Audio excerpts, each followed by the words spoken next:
अलावा जो अब जो जानकारी है वो आगे का जो प्रोसेस है, आज आगे की जो पूरी जानकारी है, इतिहास है, उसे हम समझेंगे। प्राचीन इतिहास को आगे का जो भी मटेरियल है वो मैं आपको प्रोवाइड करवाऊंगा। जो भी जानकारी है, वो सारे डाटाज हैं, उन्हें इकट्ठा करके मैं आपके लिए एक शॉर्ट फॉर्म में एक लेंथी नॉलेज को लेकर के आता हूँ।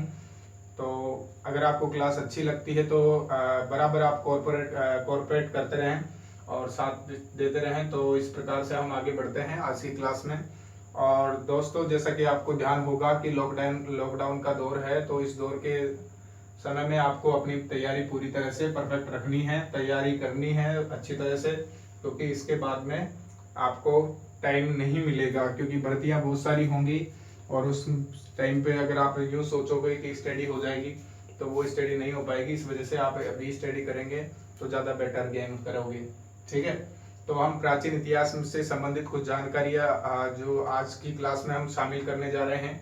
आज की क्लास में हम शामिल करेंगे कि प्राचीन इतिहास में जो पाषाण काल के बारे में जानकारी देख रहे हैं कि पाषाण काल में जो पुरा पाषाण काल और मध्य पाषाण काल और नव पाषाण काल यानी पाषाण काल प्रागैतिहासिक काल के अंतर्गत पाषाण काल को रखा जाता है और पाषाण काल को भी 3 भागों में विभाजित किया जाता है, पुरा पाषाण काल, मध्य पाषाण काल और नव पाषाण काल।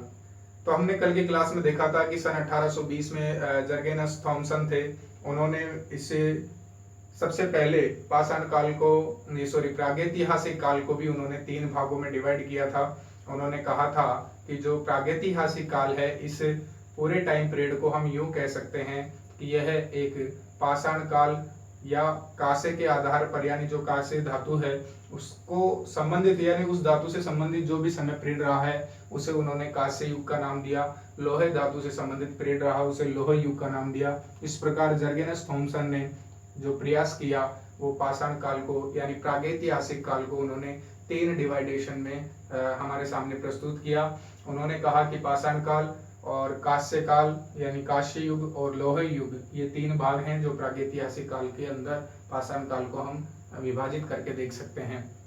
इसके अलावा बात करें तो ये जर्गेनस थॉमसन की बात रही थी। हमने कल बात की थी रॉबर्ट ब्रूसफुट के बारे में भी। ये जानकारियां ऐसी हैं जो कई बार आपको ऑप्शंस के अंदर, ऑप्शनल क्वेश्चंस के अंदर देखने को मिल जाती है।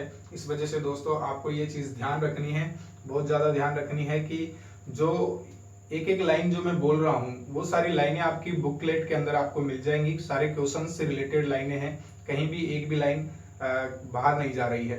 तो ठीक है, तो शुरू करते हैं। जो पहले का जो विवरण मैं आपको बता रहा था, जानकारी बता रहा था पिछली क्लास के बारे में, वो थोड़ी बहुत जानकारी मैं आपसे शेयर कर रहा हूँ। रॉबर्ट ब्रूसफुट थे, उन्होंने 1863 के अंदर सबसे पहले ये बात कही थी। उन्होंने बताया था कि जो पुरा पाषाण काल से संबंधित जो औजार थे उनकी खोज का प्रयास सबसे पहले रॉबर्ट ब्रूसफुट ने किया था। ये क्वेश्चन बन सकता है कि पुरा पाषाण कालीन औजारों के बारे में सबसे ज्यादा या सबसे सटीक जानकारी देने वाले इतिहासकार कौन से थे, तो रॉबर्ट ब्रूसफुट थे। इसके अलावा बात करें अलेक्जेंडर कनिंघम की, तो अलेक्जेंडर कनिंघम ने ये कहा था कि जो अलेक्जेंडर कनिंघम ने क्या किया था, जो ये सारा प्रारूप था या इतिहास को एक नई ढाल देने में, भारतीय इतिहास को एक नई ढाल देने में अलेक्जेंडर कनिंघम का बहुत अच्छा योगदान है इस वजह से। और इसके अलावा अलेक्जेंडर कनिंघम को भारतीय इतिहास के जो भारतीय पुरातत्वकालीन इतिहास है उसके अंदर जो हमारे भारत में पुरातात्विक सर्वेक्षण डिपार्टमेंट है, ASI डिपार्टमेंट है, जो कि पौराणिक चीजों की खोज करता है या फिर उनके ऊपर जो अनुसंधान कार्य होते हैं उन सब से रिलेटेड जो डिपार्टमेंट बनाया गया है, आर्कियोलॉजिकल सर्वे ऑफ इंडिया, उसके जनक भी अलेक्जेंडर कनिंघम को कहा जाता है। तो ये भी लाइन कई बार पूछी जा सकती है। इसके अलावा मैं बात करूंगा आपसे, कई सारी चीजें ऐसी हैं जो आपको याद होनी चाहिए। मैंने यहाँ जो सारणी बनाई है वो सारणी मैंने डायरेक्ट बनाई है कि प्राचीन इतिहास में जो हम प्रागैतिहासिक काल पढ़ते हैं उस प्रागैतिहासिक काल को के अंतर्गत पाषाण काल को रखा गया है और पाषाण काल को 3 भागों में बांटा जाता है, पुरा पाषाण काल, मध्य पाषाण काल और नव पाषाण काल। इन तीनों भागों में विभाजित करके हम इन्हें अच्छी तरह से समझ सकते हैं। ये बात प्रागैतिहासिक काल के लिए सबसे सटीक बैठती है कि उसे अगर अलग अलग भागों में डिवाइड करके पढ़ा जाए तो ये ज्यादा बेटर रहेगा। ठीक है दोस्तों, इसके अलावा और भी क्वेश्चंस बन सकते हैं जो यहाँ से प्रागैतिहासिक काल से प्राय पूछ लिए जाते हैं। प्रागैतिहासिक काल से इसके अलावा और क्वेश्चंस क्या क्या बन सकते हैं। क्या है कि जो भारतीय इतिहास है या कहीं भी चीज का कोई भी इतिहास लगा लो, जो पौराणिक समय का इतिहास है, तो वो समय वो जो इतिहास है उस इतिहास को स्रोतों के आधार पर या उनके जो लिखित साक्ष्य या किसी भी प्रमाण के आधार पर ही तो हम लिखेंगे उन्हें। तो उन्हें लिखने का जो प्रारूप होता है उसके अंदर स्रोतों को या अभिलेखों को, जो एपिग्राफ कहलाते हैं, ठीक है, तो उन सभी को जो मतलब सम्मिलित करके उनके आधार पर प्रमाण तैयार किए जाते हैं, उनके आधार पर इतिहास तैयार किया जाता है। तो उनसे रिलेटेड भी कई क्वेश्चंस बन सकते हैं। बात करें हम भारत की, तो भारतवर्ष का जो जिक्र है, इंपॉर्टेंट लाइंस की बात कर रहा हूं मैं, यहाँ से ऑप्शंस वाले क्वेश्चंस बन सकते हैं। जैसे भारतवर्ष का जो जिक्र है वो भैया हाथी गुम्फा अभिलेख में मिलता है। ये लाइन आपको याद होनी चाहिए। याद मतलब हाथी गुम्फा अभिलेख से हमें कौन सी जानकारी प्राप्त होती है। क्वेश्चन इस तरह भी बन सकता है, या फिर यो क्वेश्चन बन सकता है कि भारतवर्ष शब्द का जिक्र किस अभिलेख के अंतर्गत किया गया है। तो हम वहां पे क्या लिख के आएंगे, हाथी गुम्फा अभिलेख को टिक करेंगे, ठीक है, तो हमारा क्वेश्चन सही हो जाएगा। इसके अलावा जो हूणों के आक्रमण की, भारतवर्ष पर हूणों के द्वारा जो आक्रमण किया गया है उसकी जानकारी भी हमें भीतरी स्तंभ लेख से प्राप्त होती है। हूणों के द्वारा भारत पर या भारतवर्ष पर जो आक्रमण किए गए उनकी जानकारी हमें कौन से स्तंभ से प्राप्त होती है, तो वो है भीतरी स्तंभ लेख से प्राप्त होती है।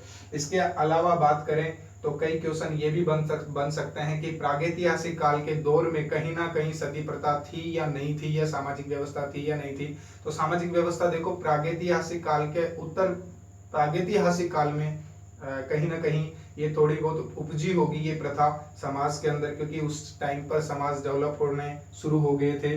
पूर्ण रूप से समाज डेवलप नहीं हुए थे, लेकिन ये कह सकते हैं कि समाजों के या स्थायी निवास वगैरह की जो प्रवृत्ति है, या लोगों को एक समुदाय के रूप में या समूह के रूप में रहने की जो प्रवृत्ति है, वो वहाँ के लोगों में या वहाँ की सभ्यता में डल चुकी थी। तो ठीक है, इस प्रकार हम कह सकते हैं। लेकिन मैं यहाँ से एक क्वेश्चन बन सकता है, प्रागैतिहासिक काल से रिलेट नहीं है, लेकिन ये है कि सती प्रथा का जो लिखित साक्ष्य है, सती प्रथा के बारे में जो प्रथम लिखित साक्ष्य मिलता है वो भैया किससे मिलता है, एरन अभिलेख से जानकारी, एरन अभिलेख से हमें उसका साक्ष्य मिलता है, जो कि भानुगुप्त शासक के दौरान का अभिलेख है। भानुगुप्त द्वारा लिखा गया अभिलेख है एरन अभिलेख। तो उनके द्वारा इस सती प्रथा के बारे में जानकारी मिलती है। ये भी एक क्वेश्चन हो गए। मैंने तीन अभिलेख बताए आपको कि भारतवर्ष का जिक्र कहाँ मिलता है। भारतवर्ष का जिक्र मिलता है आपका हाथी गुम्फा अभिलेख में। इसके अलावा बात करें हम हूणों के आक्रमण की, तो भारत पर जो सर्वप्रथम हूणों ने आक्रमण किए थे भारतवर्ष पर, उनकी भीतरी स्तंभ अभिलेख से जानकारी मिलती है। इसके अलावा सती प्रथा की जानकारी कहाँ से मिलती है, तो सती प्रथा की जानकारी एरन अभिलेख से प्राप्त होती है, जो कि भानुगुप्त के समय पर लिखे गए थे या उत्कीर्ण किए गए थे। ठीक है, दूसरी बात हम देखते हैं कि जो अभिलेख हैं, अभिलेख का तात्पर्य है कि राजा महाराजाओं द्वारा या फिर उन समय पीरियड में लोगों के द्वारा, जो प्राचीन समय रहा है हमारा, जो पास्ट टाइम रहा है, उस टाइम के दौरान लोगों ने अपनी अपनी कुछ चीजें जो उत्कीर्ण की थी, या कहीं चट्टानों के ऊपर लिखवा दिया, या कहीं पर भी उन्होंने अपनी बिल्डिंग्स, इमारतों के अंदर ये चीजें लिखवा दी हैं, है ना। कहीं कहीं भी उन्होंने जो साक्ष्य छोड़े हैं उन्हें अभिलेख कह सकते हैं हम। और देखो, कई बार ये भी क्वेश्चन उठ के आ जाता है यहाँ से कि अभिलेखों का अध्ययन क्या कहलाता है, तो अभिलेखों का अध्ययन कहलाता है एपिग्राफी। ये भी एक मोस्ट इंपोर्टेंट क्वेश्चन है। ठीक है, अब मैं बात करूं इसके अलावा उस काल के दौरान मंदिर शैली का भी काफी निर्माण हुआ था। चलो ठीक है, वो चीजें हम बाद में देखेंगे। अभी हम जो हमारा टॉपिक से रिलेटेड है उन चीजों पर आ जाते हैं। वो सारी बहुत सारी नॉलेज है, बहुत सारी जानकारियां हैं जो हम सभी को जानना बहुत जरूरी है, लेकिन उनका डिस्कशन हम अकॉर्डिंग टू हिस्ट्री के टॉपिक्स के अकॉर्डिंग साथ के साथ में करते जाएंगे, एक एक चीज को समझते जाएंगे। ठीक, अब हम बात करने जा रहे हैं प्राचीन इतिहास के अंदर कौन सी बात कर रहे हैं, प्रागैतिहासिक काल की हमने बात स्टार्ट की थी कल से। जो पिछली क्लास है उसमें हमने प्रागैतिहासिक काल के अंदर पाषाण काल को डिवाइड किया था। पाषाण काल के अंदर पाषाण काल को 3 भागों में बांटा गया है। पाषाण काल को कितने भागों में बांटा गया है? 3 भागों में बांटा गया है। कौन कौन से में? आप अच्छी तरह से जानते भी होंगे, बहुत सारे विद्यार्थी इन चीजों से परिचित होंगे क्योंकि उन्होंने 1-2 बार कोर्स को रिवाइज भी किया होगा, इससे पहले भी पढ़ा होगा। ठीक है, तो प्राचीन इतिहास के अंतर्गत जो प्रागैतिहासिक काल का है, वो प्रागैतिहासिक काल को हम प्रागैतिहासिक काल में पाषाण काल को 3 भागों में विभाजित किया जाता है। पूरा पाषाण काल, मध्य पाषाण काल और नव पाषाण काल। कितने भागों में? 3 भागों में बांटा जाता है। पूरा पाषाण काल और दूसरा है मध्य पाषाण काल और तीसरा है नवपाषाण काल। अब देखो आपके सामने ये जो सारणी दिख रही है ना, ये सारणी मैंने इसलिए बनाई है ताकि एक तो समय कम लगे। समय कम लगने का तात्पर्य मैं आकर आपको वीडियो में लाइव आपको अगर ये चीज बना करके दिखाता हूँ, आपके सामने कंटिन्यू रनिंग वीडियो के दौरान इस चीज को शो करता हूँ, लिखता हूँ यहाँ पर, तो लिखने में काफी समय लगेगा। अब ये ऑफलाइन क्लास तो है नहीं कि यार बच्चों लिख लो, ठीक है, और फिर उसके बाद में 2 मिनट 3 मिनट का गैप चल जाएगा, 1 घंटे चल जाएगा, 2 घंटे चल जाएगा, क्योंकि वीडियो लेंथी हो जाती है, उससे कई सारी समस्याएं आती हैं। ठीक है, तो हम समय को खराब नहीं करने के लिए यानी समय को बचाने के लिए यहाँ पर मैंने पहले से ही इस सारणी को तैयार किया है और इनसे संबंधित यानी पूरा पाषाण काल, मध्य पाषाण काल और नव पाषाण काल, तीनों कालों से रिलेटेड जो भी क्वेश्चंस बन सकते हैं उन्हें मैंने एक सारणी रूप दिया है। आप कोई सी भी बुक उठाकर देख लेना, वहां आपको ऐसा लिखा हुआ नहीं मिलेगा। वहां आपको ऐसे लिखा हुआ मिलेगा जो प्रागैतिहासिक काल है उसी के अंदर आपको पूरा पाषाण काल की, मध्य पाषाण काल की, नवपाषाण काल की मिश्रित रूप से जानकारी मिल जाएगी। बट उनका फिर क्या है, कंफ्यूजन सा रह जाता है कि मध्य पाषाण काल में क्या हुआ, नवपाषाण काल में क्या हुआ। सो इस वजह से मैंने इनको तीनों को डिवाइड करके एक सारणीबद्ध रूप में आपके सामने शो किया है और देखते जाइए कैसे आसानी से ये चीजें आपको याद भी हो जाएंगी। ठीक है, ये चीजें आपको आसानी से समझ में भी आएंगी और याद भी आएंगी। ठीक है, याद भी हो जाएंगी। इसका मैं तरीका ये इसलिए है क्योंकि कई चीजें क्या है कि हमें बहुत मुश्किल लगती है हिस्ट्री के अंदर। हिस्ट्री वैसे तो रुचिकर सब्जेक्ट है, लेकिन जब समझ में आता है तभी रुचिकर होता है। अगर समझ में नहीं आए तो कोई रुचि वाली बात ही नहीं होती है। तो अगर इसमें रुचि क्या है, इंटरेस्ट पैदा करना पड़ता है, तब जाके रुचि बनती है। सो मैं आपको बात करने जा रहा था कि तीनों डिवाइडेशन है, पूरा पाषाण काल, मध्य पाषाण काल, नव पाषाण काल। मैंने यहाँ पर लिखे हैं आधार। आधार का मतलब है कि मैं कुछ चीजों को आधार बनाऊंगा और उनके आधार पर ही, उन चीजों को आधार बना करके उनका डिवाइडेशन उस प्रकार से करके आगे आपको तीनों कालों के बारे में जानकारी देने जा रहा हूं। ठीक है, तो मैं बात करूंगा काल की। काल का मतलब वो टाइम पीरियड जिस टाइम पीरियड में पूरा पाषाण काल के अंतर्गत उस टाइम पीरियड को रखा गया, मध्य पाषाण काल के अंतर्गत उस टाइम पीरियड को रखा गया, नव पाषाण काल में उस टाइम पीरियड को रखा गया। तो इन टाइम पीरियड को हम काल के अकॉर्डिंग डिवाइड करेंगे। ठीक है, इसके बाद में बात करते हैं चरणों की। तो चरणों में का तात्पर्य इस चीज से है कि कहीं ऐसा तो नहीं कि पाषाण काल के अंदर जो पूरा पाषाण, मध्य पाषाण और हमारा नवपाषाण है, इन्हें भी अलग अलग भागों में डिवाइड किया गया हो। देखो यूपीएससी रिलेटेड जो भी बुक्स आती हैं या जो अच्छी लेवल की बुक्स आती हैं, उनके अंदर तो आपको एक एक टॉपिक के अंदर भी कई सारे टॉपिक्स डिवाइड करके भी समझा रखे हैं।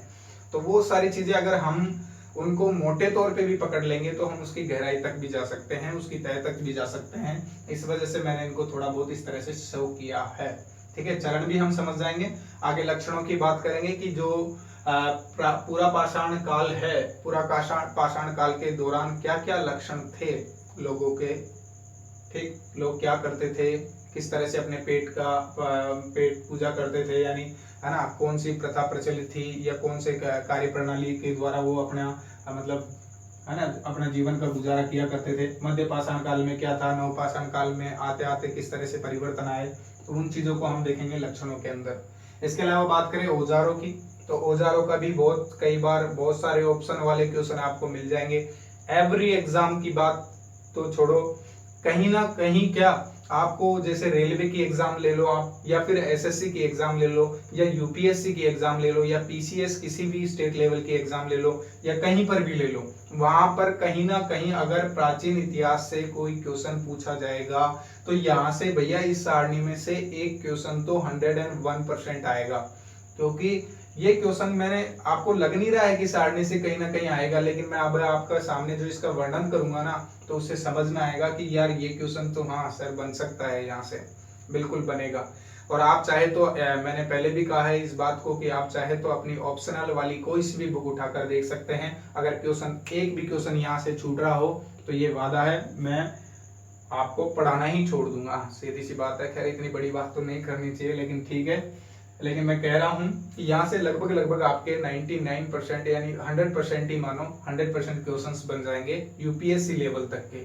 ठीक है, वैसे यूपीएससी में तो काफी डीपली पूछे जाते हैं क्वेश्चंस को, लेकिन फिर भी मोटे तौर पर आपको यहाँ से जानकारी मिल जाएगी। एसएससी वगैरह के लिए तो बहुत इनफ है, ये बहुत ज्यादा है।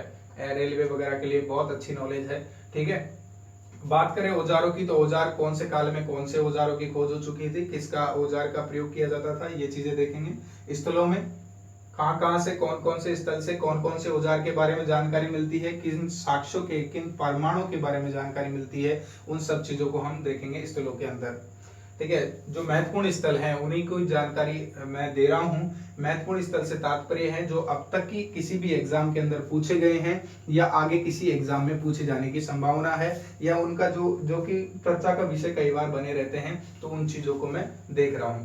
ठीक है, खोज की बात करें, यहाँ से तो आपको ध्यान होगा ही कि आग का जो आविष्कार है या आगे की जो खोज है किस काल के दौरान की गई थी, या जो पहिए का आविष्कार है वो किस काल के दौरान है। कई बार यही कंफ्यूजन रहता है, तो इन कंफ्यूजनों को दूर करने के लिए मैंने ये सारणी बनाई है। सब कुछ समझ में आएगा बहुत काफी अच्छी तरह से, काफी अच्छी लेवल पे। ठीक है दोस्तों, तो शुरू करते हैं हमारी सारणी को। फिर उसके बाद में हम चलेंगे, थोड़ी थोड़ी इंपॉर्टेंट लाइनें हैं जो लाइनें हमें याद होनी चाहिए, आसानी से याद हो जाएगी, कहीं कोई दिक्कत आने वाली ही बात नहीं है। आपको बिल्कुल भी दिमाग में किसी तरह का बोझ फील करने की जरूरत नहीं है ना, क्योंकि बिल्कुल सरल भाषा में, सरलतम से सरलतम भाषा में मैं आपको समझाने जा रहा हूं, और आपको भी बिल्कुल सरल रूप में इन चीजों को समझना है। और दोस्तों समझ में भी आए तो लाइक कमेंट तो करना ही है, सब्सक्राइब भी करना है, ये नेसेसरी है।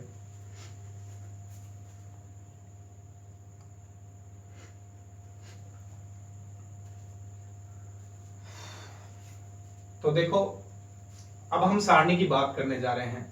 देखो, सारणी को याद करने का तरीका हम अब तक स्टार्टिंग से 10th 12th में भी पढ़ा है हमने, सारणियों को कैसे पढ़ते हैं। और कई बार क्या है, हम इन सारणियों को इग्नोर करते हैं, बट उन सारणियों में एक संक्षिप्त रूप में बहुत लेंदी नॉलेज को संग्रहित करके रख दिया जाता है, और हम उनसे वंचित रह जाते हैं। तो इस वजह से हम क्या करेंगे, हम सारणी को जो पढ़ने का तरीका है अब तक पढ़ते आए हैं, उसको उस तरीके से न पढ़ करके नए तरीके से देखेंगे तो काफी अच्छी तरह से आसानी से हमें याद भी हो जाएंगी और समझ में भी आएंगी।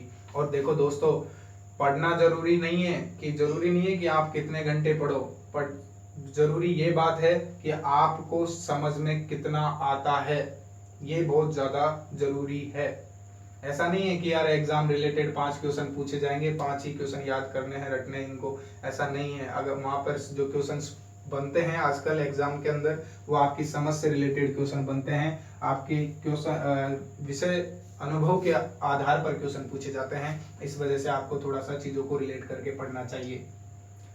बात कर रहे हैं हम पूरा पाषाण काल की, मध्य पाषाण काल की और नव पाषाण काल की। प्रागैतिहासिक काल के अंतर्गत जो पाषाण काल को रखा गया है उसे हमने 3 भागों में बांटा है। उसे हमने कितने भागों में बांटा है, 3 भागों में बांटा है।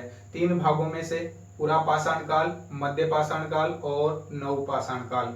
पूरा पाषाण काल में जो काल है, इसका जो समय पीरियड रहा है, उस समय पीरियड की बात कर लेते हैं। तो 25 लाख बीसी से पहले देखो, हमने काल, चरण, लक्षण, औजार, स्थल, खोज, ये सब चीजें डिस्कस की हैं। 25 काल की बात करें तो पूरा पाषाण काल का जो दौर रहा है 25 लाख बीसी से 10,000 बीसी तक के टाइम पीरियड को हम पूरा पाषाण काल कहते हैं। तो जब मानव होमोसोपियंस, ऐसा माना जाता है कि मानव होमोसोपियंस है, होमोसोपियंस जो वैज्ञानिक नाम है मानव का, तो उसने क्या है कि वो मानव जब धरती पर आया था वो लगभग 30 से 40 हजार वर्ष पहले धरती पर आया था। तो तभी से जब उसने धरती पर पैर रखा, या जब धरती पर मानव की उत्पत्ति हुई, तो उस टाइम से ही, उस टाइम पीरियड को यहाँ पूरा पाषाण काल के अंतर्गत रख दिया जाता है। एक मोटे तौर पर पे सटीक तो अनुमान नहीं लगाया जा सकता, लेकिन देखो 25 लाख बीसी से लेकर 10,000 बीसी तक ये काफी लंबा टाइम पीरियड है। ठीक है, इसी टाइम पीरियड के दौरान जो पाषाण काल के अंतर्गत जो मानव का धरती पर मानव की उत्पत्ति का होना और उसके साथ में मानव किस तरह से आगे बढ़ता है, उस तक किस तरह से उसकी प्रवृत्तियां बदलती हैं, किस तरह से वो सभ्यताओं का विकास करता है, तो इन चीजों को देखते हैं। पूरा पाषाण काल के दौरान 25 लाख बीसी से 10,000 बीसी के टाइम पीरियड को पूरा पाषाण काल में रखा गया है। मध्य पाषाण काल में यहाँ 25 लाख से 10,000 बीसी तक, उसके बाद में मध्य पाषाण काल में रखा गया है 10,000 बीसी से 4,000 बीसी तक के टाइम पीरियड को। और फिर यहाँ पर मैंने कहा है कि 10,000 बीसी से 1,000 बीसी तक के टाइम पीरियड को रखा गया है नवपाषाण काल में। ये टाइम यहाँ पर आपको लग रहा होगा कि ये शायद मैंने मिस्टेक की है, लेकिन ऐसा नहीं है दोस्तों, यही तो समझने वाली बात है। कई बार क्वेश्चन ये भी बन जाता है कि मध्य पाषाण काल और नवपाषाण काल में क्या संबंध है। एक कॉमन चीज है दोनों में, जो दोनों को रिलेट करती है, वो यही चीज है। एक तो टाइम पीरियड कि 10,000 बीसी से 4,000 बीसी तक के टाइम को हम मध्य पाषाण काल कहते हैं, और नवपाषाण काल हम 10,000 बीसी से 1,000 बीसी तक के टाइम पीरियड को कहते हैं। चाहते तो हम 4,000 बीसी से 1,000 बीसी तक के टाइम को भी नवपाषाण काल में रख सकते थे, लेकिन दोस्तों यहाँ वजह यह है कि दोनों में अंतर संबंध है, दोनों में एक दूसरे को रिलेट करते हैं। इस वजह से इन दोनों को ही पूरा पाषाण मध्य पाषाण काल को संक्रमण काल भी कहा जाता है। प्रागैतिहासिक काल के अंतर्गत इसे संक्रमण काल का दौर भी कहा जाता है, क्योंकि ये दोनों चीजें लगभग सेम चीजें रही थी। उस टाइम पर जो मानव का जो विकास का क्रम है वो उस टाइम पर बिल्कुल एज इट इज ऐसा कैसा रहा था, मतलब कुछ ही चीजें डिफरेंट हुई थी। तो वो इस वजह से हम ये चीज को कह सकते हैं कि ये दोनों टाइम पीरियड हैं वो संक्रमण काल हैं। ठीक, आगे बात करें चरणों की, तो पूरा पाषाण काल को 3 चरणों में भी डिवाइड किया गया है इतिहास के अंदर। पूर्व पूरा पाषाण काल, मध्य पूरा पाषाण काल और उच्च पूरा पाषाण काल या उत्तर पूरा पाषाण काल भी इसको कह सकते हैं। 3 भागों में, ज्यादा इसको ध्यान देने की जरूरत नहीं है, लेकिन फिर भी मोटे तौर पर याद रखना जरूरी है। पूरा पाषाण काल की ही बात करते जा रहे हैं हम, पहले एक बार पूरा पाषाण काल की बात कर लेते हैं। ठीक है, पूरा पाषाण काल के जो चरण हमने देखे हैं कि पूर्व पूरा पाषाण काल, मध्य पूरा पाषाण काल और उच्च पूरा पाषाण काल, इन तीनों भागों में इसको डिवाइड किया गया है। इन तीनों भागों में इसको डिवाइड किया गया है पूरा पाषाण काल को। बात करें लक्षणों की, तो लक्षणों में देखो आकेटक, आकेटक एक हिंदी शब्द है और इसका मतलब होता है शिकारी। ठीक है, आकेटक शिकारी, आकेटक का मतलब होता है शिकारी, यानी जो इनका मुख्य काम था पूरा पाषाण काल के दौरान जब मानव ने पैर रखा था, तो उस टाइम पर क्या है कि उसको खाने के लिए भी कुछ चाहिए। तो खाने के लिए कुछ चाहिए, तो इस वजह से वो क्या है कि एक जीव दूसरे जीव का, मतलब दूसरे जीव का भक्षण करने के लिए वो शिकार को, उसने सबसे पहले उसको यही सूझा शिकार करने के बारे में। तो इस वजह से पूरा पाषाण काल में मानव क्या करता था, अपने पेट पूजा के लिए शिकार को अपना उसने मुख्य स्थायी जो रिवाज है वो बना रखा था कि भाई शिकार करके ही पेट भरना है। ठीक है, उसके अलावा खाद्य संग्राहक, अब मैंने ये शब्द यूज किया ना, एक एक शब्द इंपोर्टेंस है, एक अलग ही प्रकार की इंपोर्टेंस ही रखता है। खाद्य संग्राहक के से तात्पर्य है कि जो पूरा पाषाण काल के दौरान जो मानव था वो मानव खाद्य संग्राहक था।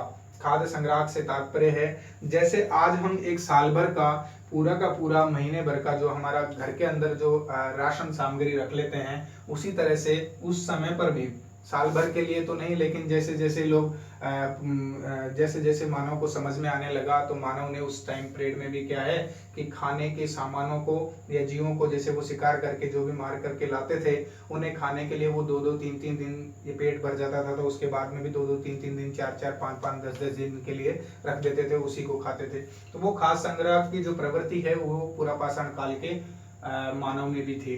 ठीक है, उस पूरा पाषाण काल में कृषि की व्यवस्था बिल्कुल नहीं थी, पशुपालन की व्यवस्था भी बिल्कुल नहीं थी, क्योंकि आदमी अभी आया ही है, कृषि और पशुपालन को कहाँ से समझेगा। बात करें औजारों की, तो पूरा पाषाण काल में आप अनुमान लगा सकते हो कि जब आदमी आया है तो सबसे पहले क्या करेगा, शिकार कर रहा है, तो शिकार करते करते करते उसको महसूस हुआ कि कुछ औजारों की भी जरूरत उसको पड़ने लगी थी। तो औजारों की जरूरत जब उसे पड़ने लगी थी, तो उसने कौन कौन से औजार बनवाए थे, तो उसने कौन कौन से औजार यूज लिए थे, तो कुल्हाड़ी सर्वप्रथम उसने यूज लिया था। कुल्हाड़ी लोहे का है, लेकिन ये कुल्हाड़ी का मतलब, मेरा मतलब ये जो कुल्हाड़ी शब्द है ना, ये कुल्हाड़ी और क्वार्ट्जर में बहुत डिफरेंट है वैसे। क्योंकि कुल्हाड़ी का तात्पर्य यहाँ से है वो पत्थर नुमा जो एक कुल्हाड़ी की आकृति, कुल्हाड़ी जैसी आकृति में एक पत्थर नुमा क्वार्ट जायर होता है, या एक पत्थर की आकृति होती है नुकीली आगे से चपटी, यानी किसी दूसरे जीव को मारने के लिए। तो वो क्वार्ट जायर था, वो यूज किया जाने लगा था पूरा पाषाण काल में।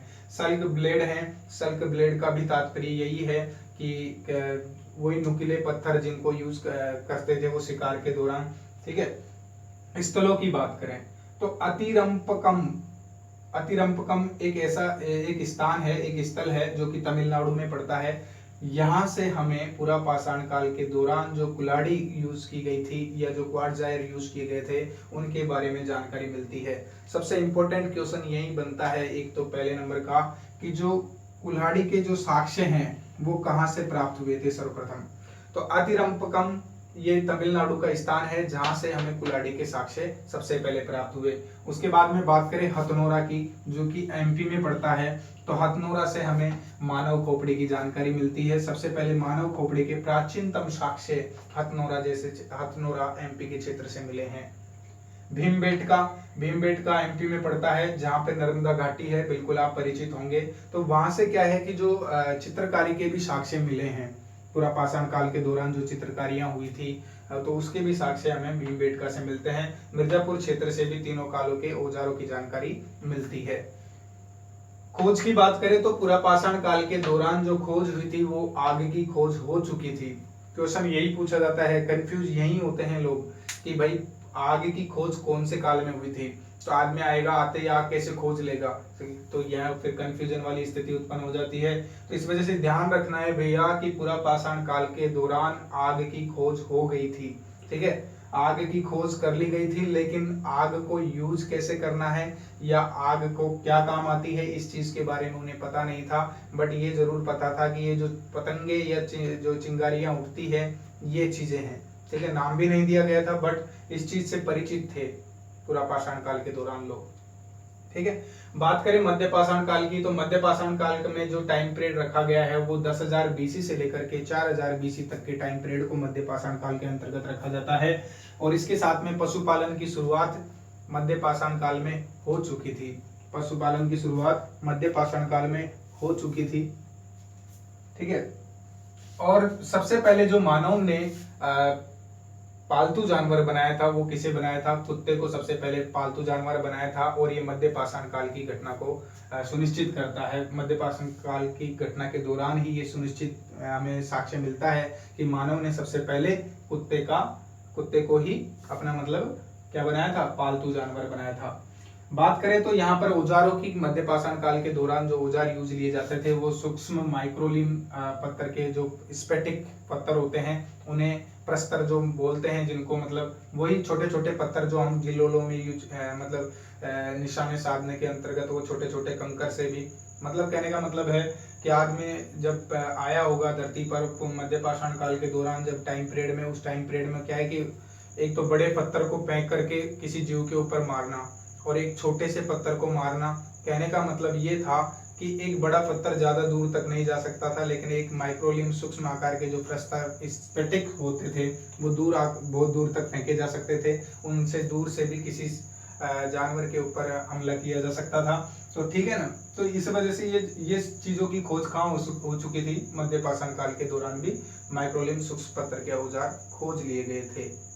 आगे बात करें कि जो कहां से इन चीजों की जानकारी मिलती है मध्य पाषाण काल के बारे में, तो चौपानी मांडो एक क्षेत्र पड़ता है यूपी के अंदर। तो वहां से क्या है कि मृद भांड के प्राचीनतम साक्ष्य मिलते हैं। मिट्टी से बने औजार या मिट्टी से बने बर्तन या मिट्टी से बनी बहुत सारी घर की घरेलू चीजें हैं, तो उन चीजों के जो साक्ष्य हैं वो चौपानी मांडो क्षेत्र यूपी से मिलते हैं। ये भी कई बार बन जाता है। ठीक है, याद रखना है। सराय नराहल ये भी एक यूपी का क्षेत्र है। बागोर राजस्थान का क्षेत्र है और आदमगढ़ एमपी का क्षेत्र है। जहां पर आपको किस चीज की जानकारी मिलेगी? आदमगढ़ से जानकारी मिलती है भैया। सबसे पहले पशुपालन की जो शुरुआत हुई थी वो आदमगढ़ से इस चीज के प्रमाण मिले हैं। इंपॉर्टेंट है ये क्वेश्चन कई बार यहाँ से ऐसे पूछा जाता है कि पशुपालन का जो साक्ष्य है वो साक्ष्य हमें कहाँ से प्राप्त हुआ है। वहां आपको 4 ऑप्शन मिलेंगे। 4 ऑप्शन में से आपको कौन सा ऑप्शन चूज करना है? आदमगढ़ एमपी चूज करना है। ठीक है, तो पशुपालन के जो साक्ष्य मिले हैं वो साक्ष्य मिले हैं आपको आदमगढ़ से। बात करें आगे खोज की, तो मध्य पाषाण काल में क्या चीज खोज हो गई थी? कोई खोज नहीं हुई। जो पहले खोज कर ली गई थी हमारी पूर्व पाषाण काल के दौरान, उस खोज का प्रयोग करना मध्य पाषाण काल के दौरान आदमी ने सीख लिया था। ठीक है, तो ये चीज आपको समझ में आ गई होगी मेरे हिसाब से, क्योंकि अगर आप इस तरह से पढ़ोगे ऊपर से नीचे तक तो समझ में आ जाएगा। एक पर्टिकुलर चीज को लेते हुए पढ़ेंगे तो अच्छी समझ में आएगी, और ऐसे ही मतलब रट्टा मार के पूरा पढ़ के फिर पढ़ोगे ना तो वो ये समझ में नहीं आएगा, वही कंफ्यूजन बना रहेगा। आपको पता लग गया होगा कि पूरा पाषाण काल के दौरान 25 लाख बीसी से 10,000 बीसी के टाइम पीरियड को रखा गया है, और उस समय पर इसको चरणों में विभाजित करने की बात करें तो पूरा पाषाण काल, मध्य पूरा पाषाण काल और उच्च पूरा पाषाण काल या उत्तर पूरा पाषाण काल। शिकार की उस टाइम पर जो यूज किए जाते थे, जो लक्षण जो मिलते हैं हमें, आर्किटेक्ट शिकार भी करते थे लोग, है ना, मानव शिकार करता था, खास संग्राहक की प्रवृत्ति थी, कृषि पशुपालन जैसी चीजें नहीं थी, कुल्हाड़ी का आविष्कार कर लिया गया था, सल्क ब्लेड बना ली गई थी। कुछ इस तरह ऐसे स्थल हैं जहां से हमें प्राचीनतम साक्ष्यों की जानकारी मिलती है। अतिरंपंकम सबसे इंपॉर्टेंट, जहां से कुल्हाड़ी के साक्ष्य मिलते हैं, तमिलनाडु में पड़ता है। इसके अलावा हथनोरा से, जहां से मानव खोपड़ी के प्रथम साक्ष्य प्राप्त होते हैं। वैसे तो मानव के बारे में जो होमोसोपियंस है उसके जो पूर्ण रूप से साक्ष्य हैं वो नर्मदा घाटी से ही प्राप्त हुए हैं। ठीक है दोस्तों, ये भी क्वेश्चन है, बहुत इंपॉर्टेंट क्वेश्चन है कि नर्मदा घाटी से ही ऐसा माना जाता है कि जो मानव सभ्यता सबसे पहले जो उत्पत्ति मानी जाती है वो नर्मदा घाटी के आसपास मानी जाती है, इस वजह से वहां से साक्ष्य प्राप्त हुए हैं।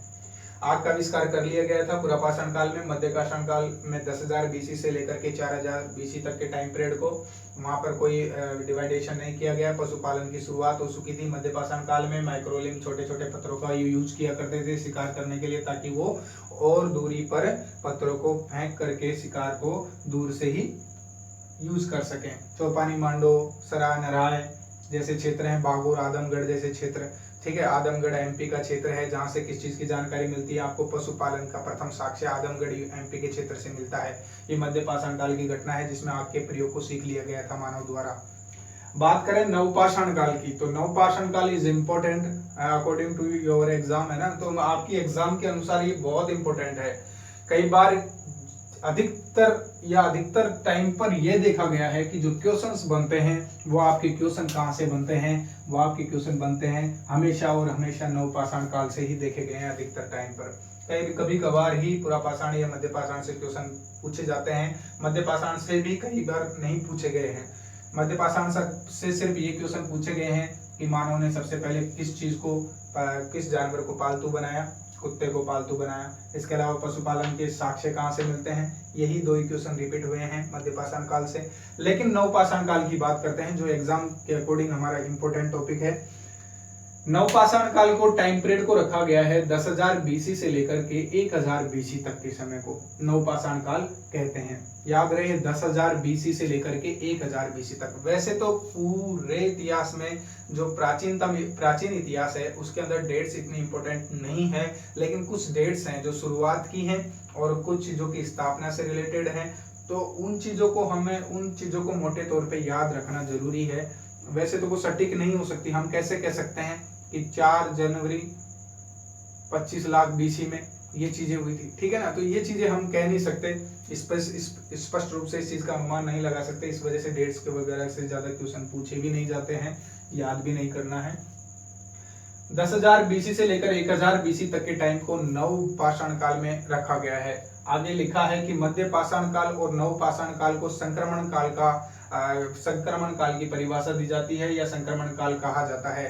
संक्रमण काल का प्रागैतिहासिक काल के अंतर्गत संक्रमण काल किसे कहते हैं? तो भैया ये मध्य पाषाण काल और नवपाषाण काल का सम्मिलित रूप है, मिश्रित रूप है, इसलिए इसे संक्रमण काल कह दिया जाता है। नवपाषाण काल में कृषि की शुरुआत हो चुकी थी, लोग पशुपालन करने लग गए थे, क्योंकि जैसे जैसे मानव बुद्धि का विकास हो रहा था, समाज की व्यवस्था होने लगी थी, लोग समुदाय में समूह में रहने को पसंद करने लग गए थे, एक साथ इकट्ठे रहने लग गए थे नदियों के किनारे या जहाँ पर भी उनको सुख सुविधाएं प्राप्त होती थी प्रकृति से, ठीक है। तो स्थायी निवास की प्रवृत्ति लोगों में आ चुकी थी, नवपाषाण काल के दौरान ही आई थी। ये इंपॉर्टेंट है, एक लाइन एक शब्द इंपॉर्टेंट है कि कृषि नवपाषाण काल में, ठीक है। पशुपालन की शुरुआत ये मध्य पाषाण काल में। लेकिन मैं इसीलिए कह रहा हूँ कि संक्रमण काल क्यों कहते हैं नवपाषाण काल और मध्य पाषाण काल को, क्योंकि दोनों को मिलाकर के भी पढ़ा गया है इस वजह से, और दोनों की घटनाएं भी एक दूसरे से मिलती जुलती हैं, इस वजह से इन्हें संक्रमण काल के दौर में रखा जाता है।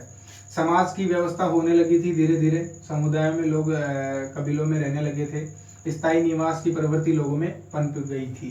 ठीक है।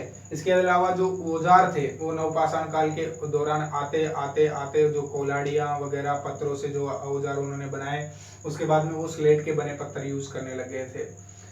अब बात करें आगे हम बुर्ज होम के, ये सॉरी स्थानों की स्थलों से रिलेटेड नवपाषाण काल के जो साक्ष्य मिलते हैं वो बुर्ज होम से, एक स्थान है कश्मीर में पड़ता है, तो यहाँ से एक गर्तवास मिलता है कश्मीर में, बुर्ज होम के क्षेत्र में गर्तवास मिलता है। वहां से क्या है कि कब्र के साक्ष्य मिलते हैं, उस कब्र में मालिक के साथ में कुत्ते को दफनाया गया, उनके कंकाल मिले हैं, और उन कंकालों से नवपाषाण काल की अवधि के टाइम पीरियड के बारे में जानकारी अनुमान लगाया जाता है।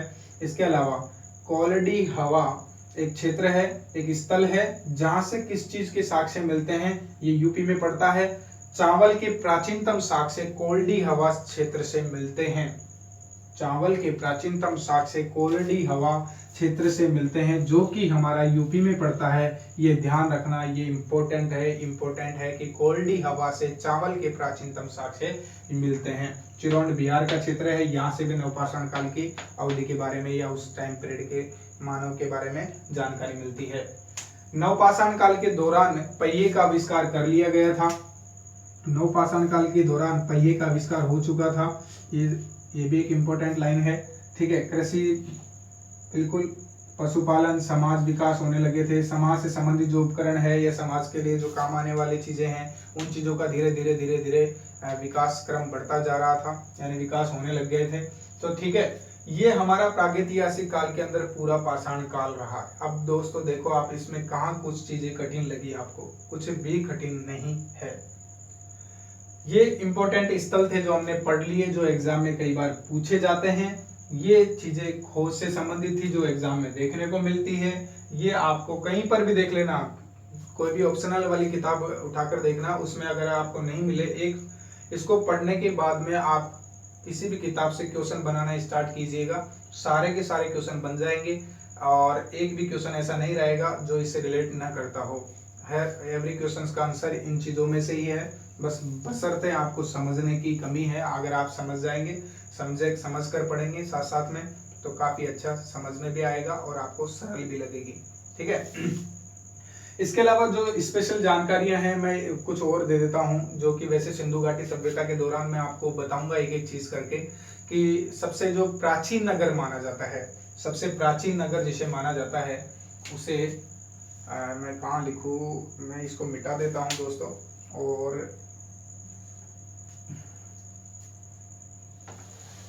मैं इसको यहाँ लिख देता हूँ। ठीक है। कुछ और जो अदर क्वेश्चंस बन सकते हैं वो बातें मैं करने जा रहा हूँ।